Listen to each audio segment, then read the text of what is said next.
નમસ્કાર મિત્રો, વેધર ઇન્ફોર્મેશનમાં આપનું સ્વાગત છે અને હું છું પરેશ। ખાસ કરીને આજના વિડીયો આપણે ખાસ માહિતી આપવાની છે વાવાઝોડાને લઈને કે વાવાઝોડાના ગુજરાતની અંદર શું શું ઇતિહાસ રહ્યા છે અને આજનો દિવસ છે એ ખાસ વાવાઝોડા માટે કેમ યાદ કરવો પડે છે। સૌપ્રથમ તો મારે એ વાત કરવાની છે કે આ વર્ષ એટલે કે વર્ષ 2026ની અંદર જે નૈઋત્યનું ચોમાસું છે એ આગળ વધી રહ્યું છે અને એમાં પણ કેરળથી લઈને મહારાષ્ટ્ર સુધી જે પહોંચ્યું છે એ ઝડપથી આગળ વધીને એક નવો રેકોર્ડ પણ બનાવ્યો છે। એટલું ઝડપથી ભૂતકાળમાં ક્યારેય આગળ વધ્યું નથી, એટલી ઝડપથી મહારાષ્ટ્ર સુધી આગળ વધ્યું। પણ આજની તારીખે ચોમાસું છે અલગ અલગ મોડેલોના આધારે જોવા જઈએ તો થોડુંક નબળું પણ પડ્યું છે, થોડીક એની ગતિ પણ ઘટી છે અને ચોમાસું નબળું પણ પડ્યું છે। એટલે હવે ગમે ત્યારે આજની તારીખે અથવા તો આજે રાત્રે અથવા તો આવતીકાલે 10 જૂનના રોજ ગમે ત્યારે ચોમાસું છે રોકાઈ શકે, મોન્સૂન બ્રેક કન્ડિશન સર્જાય તેવી શક્યતાઓ અત્યારે દેખાઈ રહી છે અને આ ચોમાસા ઉપર અમે સતત નજર રાખી રહ્યા છીએ અને એને પડે પડની માહિતી તમારા સુધી પહોંચાડતા રહેશું। એટલે ચોમાસું આપણે ભલે નિયત સમય આવવાનું છે પણ અત્યારે નબળું પડ્યું છે અને હવે આ ચોમાસું રોકાવાની પૂરી શક્યતાઓ છે। હવે અત્યારે ભલે મહારાષ્ટ્રની અંદર ચોમાસું છે પણ જ્યારે સક્રિય થશે તો લગભગ 3 દિવસની અંદર પછી મહારાષ્ટ્રથી ગુજરાત સુધી પહોંચી જશે, એટલે 15 જૂન આસપાસ ગુજરાતની અંદર પહોંચી જશે। પણ ખાસ આજે વાવાઝોડા વિશેની વાત કરવાની છે। વાવાઝોડું એટલા માટે, ગુજરાત છે અરબ સાગરને કાંઠે આવેલું એક રાજ્ય છે, દરિયા કાંઠે આ રાજ્ય આવેલું છે, જેથી કરીને વાવાઝોડાના ખતરા છે એ દરિયાકાંઠાના તમામ રાજ્યોમાં રહેલા હોય છે અને એમાં પણ ભૌગોલિક રીતે ગુજરાત એક એવો ભૂભાગ છે કે ત્યાં વાવાઝોડાની અસરો વધારે થતી હોય છે। સામાન્ય રીતે જોવા જઈએ તો અરબ સાગરમાં જે વાવાઝોડા આવે એમાંથી મોટા ભાગના વાવાઝોડા છે ઓમાન તરફ ફંટાતા હોય છે, પણ ઘણી વખત અતિ સ્ટ્રોંગ વાવાઝોડું હોય અને તમામ પરિબળો છે ફેવરેબલ હોય તો ગુજરાત ઉપર વાવાઝોડા લેન્ડફોલ પણ કરતા હોય છે। છેલ્લા નજીકના સમયમાં વાત કરવા જઈએ તો નજીકના લગભગ 5 થી 10 વર્ષની અંદર પણ ગુજરાતના દરિયાકાંઠે અનેક વાવાઝોડા બન્યા છે, જેની અંદર જોવા જઈએ તો 17 મે 2021ના રોજ તૌતે નામનું જે વાવાઝોડું હતું એ સૌરાષ્ટ્રના દરિયાકાંઠે લેન્ડ થયું હતું। એ સિવાય પછી બીજું વાવાઝોડું છે જે કચ્છ ઉપર લેન્ડ થયું હતું, જે વાવાઝોડાની તારીખ હતી 15 જૂન 2023, જે વાવાઝોડાનું નામ હતું બિપરજોય। એવી રીતે બીજા ઘણા વાવાઝોડા એવા છે કે ગુજરાતમાં લેન્ડફોલ નથી થયા, છતાં પણ પોસ્ટ મોન્સૂન અને પ્રી મોન્સૂન બંને સાયક્લોનો બન્યા છે, જેની અંદર હિકા હોય, મહા વાવાઝોડું હોય, ઓખી હોય, નીલોફર હોય વગેરે સાયક્લોન બન્યા છે અને આ જે બધા સાયક્લોનોના નામ હોય છે। આવા સાયક્લોનો અનેક વખત બનતા જ રહે છે અને એવી જ રીતે જોવા જઈએ તો અત્યારે ભલે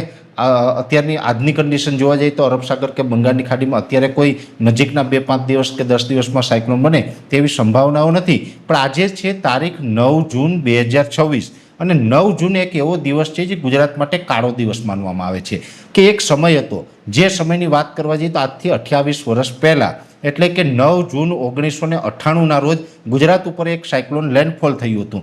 જે સાયક્લોન છે એની જે પવનની જે સ્પીડ હતી એ લગભગ 120થી 140 કિલોમીટર પ્રતિ કલાક હતી અને એના જે ગસ્ટિંગ હોય છે, ઝટકાના પવન હોય છે એ 160થી 180 કિલોમીટર પ્રતિ કલાકની ઝડપે ફૂંકાણા, અમુક જગ્યાએ 200 કિલોમીટર સુધીની પણ ઝડપ નોંધાઈ। એટલે ખૂબ અતિ સ્ટ્રોંગ વાવાઝોડું હતું અને એ વાવાઝોડું 9 જૂન 1998ના રોજ જે ગુજરાતના દરિયાકાંઠે આવ્યું એટલે પોરબંદર ઉપર એના અમુક પાર્ટો આવ્યા હતા, પોરબંદર ઉપર થઈ અને પછી એ વાવાઝોડું કચ્છ ઉપર ગયું ને કચ્છના કંડલા બંદર ઉપર એનું લેન્ડિંગ થયું ને એ લેન્ડિંગ થવાથી અનેક પ્રકારની તબાહી છે ગુજરાતની અંદર મચી હતી।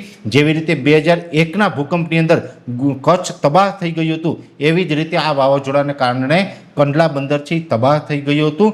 ખાસ કરીને જોવા જઈએ તો ત્યારે સરકારી ઓફિશિયલ આંકડો એવું બોલે છે કે 1000 આસપાસ લોકોના મૃત્યુ થયા હતા। આ ઓફિશિયલ આંકડો છે, અનઓફિશિયલ તો એનાથી પણ વધારે મૃત્યુ થયા છે એવું માનવામાં આવે છે। વીજળીઓ પણ છે મહિનાઓ સુધી ગુલ થઈ ગઈ હતી, વીજળીઓ ત્યાં હતી નહીં, લાઇટો બંધ થઈ ગઈ હતી, જે આપણું જનજીવન છે એ ખોરવાઈ ગયું હતું, અનેક પ્રકારની નુકસાની થઈ હતી અને આ નુકસાની છે એ ગુજરાતના જે આકસ્મિક સંજોગોમાં કુદરતી આફતોને કારણે જે નુકસાની આપણે અનેક વખત થઈ છે એમાંની આ સૌથી મોટી એક નુકસાની છે અને એ જ દિવસ હતો 9 જૂન 1998। આજે 9 જૂન 2026 છે એટલે 28 વર્ષ પછી પણ આજે એ કાળા દિવસને યાદ કરવો પડે એ દિવસ છે। એટલે આપણું ગુજરાત રાજ્ય છે હંમેશા માટે સાયક્લોનની અંદર ક્યાંય ને ક્યાંય સપડાતું આવ્યું છે અને એવી જ રીતે આપણે ભૂતકાળની અંદર ઘણા બધા સાયક્લોનો જોયા। જોકે અત્યારે આપણા માટે સારી બાબત એ છે સોશિયલ મીડિયાનો યુગ છે, મીડિયાનો યુગ છે, ટેકનોલોજીનો યુગ છે. અત્યારે હવામાન વિભાગથી લઈ સ્કાયમેટથી લઈને અનેક સંસ્થાઓ કામ કરી રહી છે કે જે વાવાઝોડું ક્યારે આવવાનું છે, કયા વિસ્તારમાં આવવાનું છે, જે માહિતી આપી શકે. મારા જેવા પણ નાના મોટા આગાહીકારો ઘણા બધા છે કે જે તમને માહિતી પહોંચાડે કે ભાઈ આ વાવાઝોડું છે, અહીંયા આવવાનું છે, આવી ઝડપ રહેવાની છે ને આ તારીખે પહોંચવાનું છે. એટલે ખાસ આપણે બધાને ખબર પડી જાય છે, સાવચેત રહીએ છીએ, જેને કારણે હવે નુકસાનીમાંથી, ખાસ કરીને જાનહાનિની નુકસાનીમાંથી આપણે બચી શકીએ છીએ.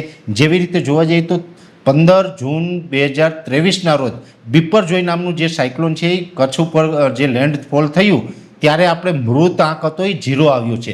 આખા ભારત દેશની અંદર 2023ના બિપરજોય વાવાઝોડાની અંદર મૃત્યુ આંક 0 હતો, એક પણ મૃત્યુ ન થયું. શું કામ ન થયું? તો કે એની અંદર પણ આપણે બધાને ખબર છે કે આપણે એડવાન્સમાં ખબર હતી એટલે આપણે બધા સાવચેત હતા અને આપણે બધાએ કાળજી રાખી હતી એટલે મૃત આંક 0 આવ્યો હતો. પણ જ્યારે 1998ની અંદર એટલું બધું મીડિયા સક્રિય નહોતું, ત્યારે સોશિયલ મીડિયા ન હતું, મોબાઈલ ફોન ન હતા, કોઈ બીજી અન્ય ટેકનોલોજી એટલી બધી વિકસિત ન હતી, જેને કારણે આપણે બધાને ખબર નહોતી અને એ વાવાઝોડું છે કંડલા ઉપર લેન્ડ થયું અને એની અંદર હજારો માણસોના મૃત્યુ થયા હતા. એ કાળો આજે દિવસ છે, આજે યાદ કરતાં પણ રૂવાડા ઊભા થાય છે.